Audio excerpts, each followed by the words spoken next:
Previously, Spider-Man, while on an alien planet, found a mysterious black suit. Unknown to him, this wasn't just a piece of clothing, but a living symbiote. Initially bonding with the suit, Peter later rejected it when he discovered its true nature.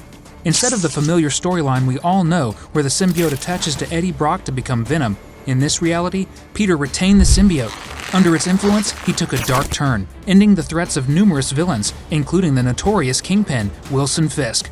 But what if Fisk survived? And what would happen if he acquired a fragment of the Venom symbiote? With Spider-Man's identity now public knowledge thanks to Fisk, the stage is set for a dangerous showdown. Things kick off with a bunch of police surrounding Peter's place. Previously, Kingpin spilled the beans about Spider-Man's true identity, which is Peter Parker. So now, the cops have Peter, MJ, Jonah Jameson, and Black Cat trapped. They're all brainstorming how to get out of this sticky situation. Peter still has this creepy feeling that the alien suit is out there somewhere, even after it got burned off him earlier. He's not in the mood to stick around and chat with the police, so he comes up with a plan to escape. Peter and MJ are about to make a run for it, and he tells Black Cat to take Jonah home. But Jonah Jameson is all upset and trying to show he's the boss. Peter gives him a piece of his mind and tells him to listen and go home. Peter Parker and MJ swing away from the scene, and Peter spots the Baxter building, home of the Fantastic Four. They are now getting rid of the symbiotic influence. Now, Peter is consumed by guilt, pondering over his actions. MJ reassures him, telling him that it wasn't his fault. The Venom symbiote manipulated him, causing him to commit those crimes. MJ reminds Peter that he's the best person she knows, not because he's perfect, but because he does good despite his imperfections and struggles.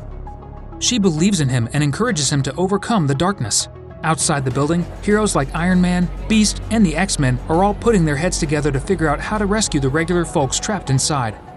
Peter, with his super senses, detects the slimy suit trying to reach out to him and lets Captain America know. But Cap's worried that the suit might try to take control again.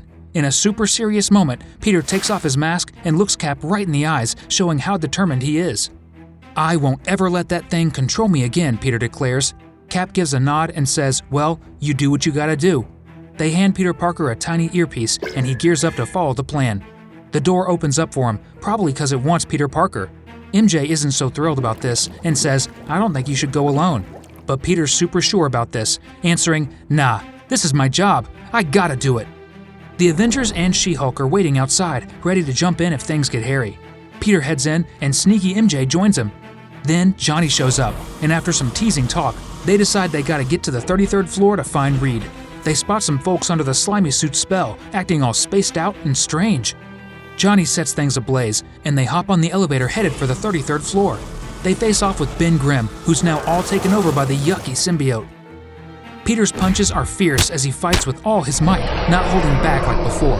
Even though he takes a hit to the gut, Peter doesn't give up and keeps going, totally focused on getting to Reed.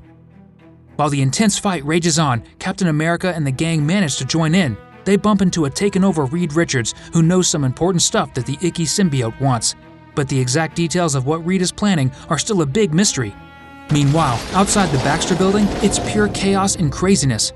"Come on, Spider-Man, get up! We need your help!"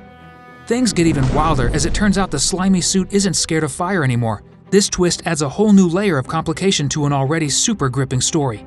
In this crazy world where Venom isn't around and Spider-Man's got that snazzy suit, the story takes a wild turn. The way the yucky symbiote's power takes over Spider-Man and forces the Avengers to jump in shows just how bad things are getting. We catch up with Peter Parker as he wakes up and realizes that Mary Jane's in danger. Other heroes have been taken over by some strange force, but Peter's all worried about MJ's safety. And guess what? Mary Jane's right in the middle of a fight against the taken over Reed from the Fantastic Four, who's now got that Venom goo controlling him. The symbiote reveals that Peter's love for MJ prevented their full bonding, setting up an intense confrontation. The Venom symbiote tells Mary Jane that it's because of her that it couldn't fully bond with Peter. The symbiote claims Peter's love for her caused him to hesitate and never fully commit. It's like dealing with a crazy ex. MJ is surprised, arguing that Peter loves her, but Mary Jane is just an obstacle to the symbiote, and it intends to end things. The Human Torch swoops in and flames his way with the gang to find an exit, but that tricky symbiote Reed stretches himself out to catch them. Just then, Spider gets a message from Torch saying that he and MJ are moving, and Reed's right on their tail. Torch tells Peter to dig around in the lab for info while he buys time to keep Reed away. It's mega stressful because Peter's got to navigate the lab with Reed, who's all taken over by the alien goo, and figure out how to stop him. Peter knows he can't freak out because the slimy thing loves feeding on anger. He keeps his cool and focuses on what needs to be done. Meanwhile, Sue Storm's helping out Alicia Franklin because things are going nuts in the Baxter building. Franklin can't be anywhere near Reed when he's all slimed up like this. Torch can only hold Reed off for a bit before the taken over Captain America jumps in. Cap throws his shield at Torch, causing him to lose his grip on MJ, but Sue steps in with her force field to save MJ. In the lab, Peter discovers that all the symbiotes have been synthesized using elements of the main symbiote combined with Reed's unstable molecule formula. If they can stop Reed, the other symbiotes will revert to their normal state. It's like driving a stake into the original vampire, and all the others will weaken. With this newfound knowledge, Peter knows the weakness. He asks Johnny to buy him some time while he works on executing the plan. This is easier said than done, but it's crucial. When Thor uses Mjolnir to break through Sue's shield, he gains the upper hand in the fight. As Peter climbs out from the lab, he's determined to end this. With the knowledge of the symbiote's weakness, he's ready to confront Reed and bring an end to the chaos. Reed is waiting for him with Sue by his side. So nice of you to make it easy, I say. You won't be able to fight me or the rest of us now that we're together and stronger than you. Peter realizes that the root of the symbiote is love, as twisted as it is.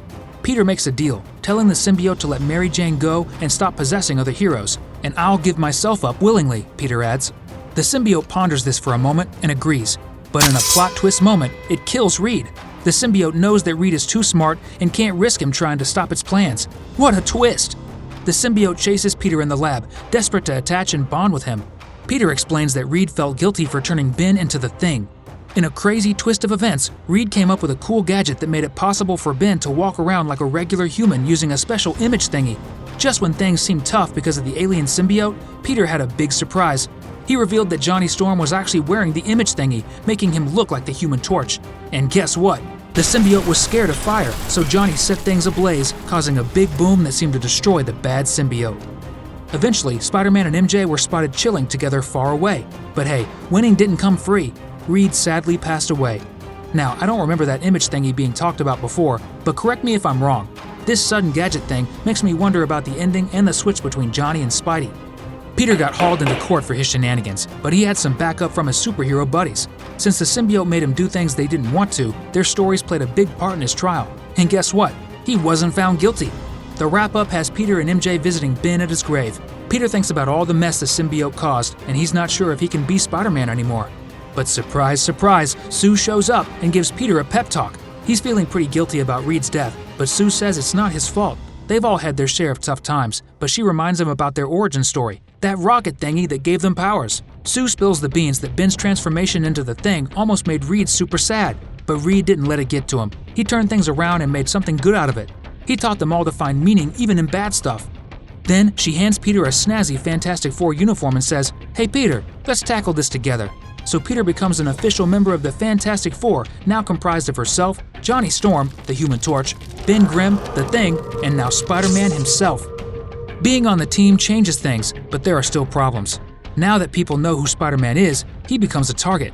Meanwhile, Wilson Fisk, the Kingpin, makes a sinister plan using new kinds of alien symbiotes. Spider-Man accidentally took everything from Fisk, leaving him hurt and without happiness.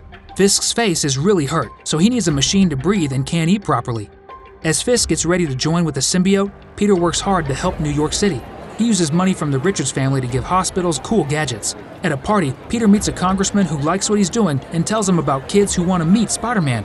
But when Peter gets into an elevator to see the kids, his spider sense warns him about danger.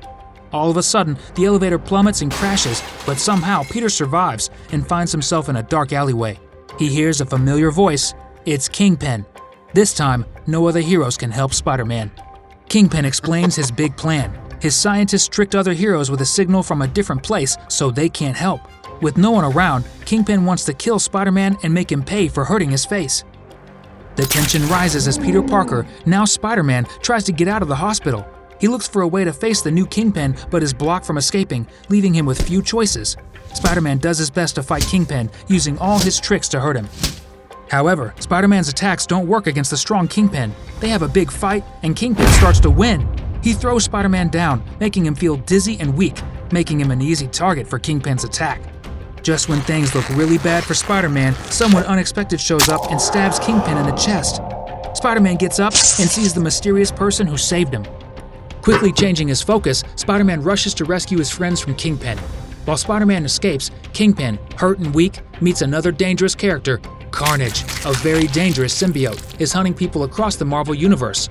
This time, Carnage goes after Kingpin. Carnage easily kills Kingpin and takes his symbiote, making Carnage even stronger. With this new power, Carnage looks for his next target, setting up a scary new part of the story.